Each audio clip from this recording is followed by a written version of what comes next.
इसराइल और कश्मीर के मसले पर आप अक़वाम मुत्तहिदा, यूनाइटेड नेशंस या आलमी बरादरी का किरदार जो है उसको किस तरह देखते हैं؟ سازمان الان هیچ کاری ازش نمیاد، فقط توصیه میکنه.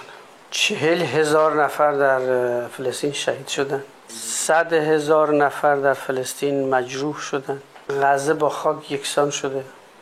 مردم لبنان به خاطر اینکه حمایت لسانی از فلسطینی‌ها کردن با ترور دست جمعی مواجه شدن. از ابزار دیجیتال و الکترونیک یک جنایتی رو مرتکب شدن که اگر این شایع بشه در کل دنیا هیچ امنیتی برای بشر وجود نداره. مجمع عمومی سازمان ملل که قدرتی نداره، توصیه میکنه، منم توصیه میکنم نکنید، ولی کسی گوش نمیکنه.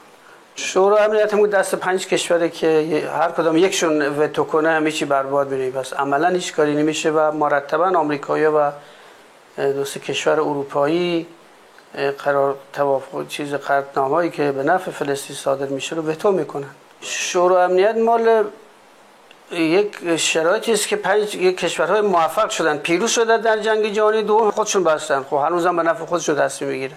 ما که هیچ خیلی از شورای امنیت و از این سازمان نداشتیم.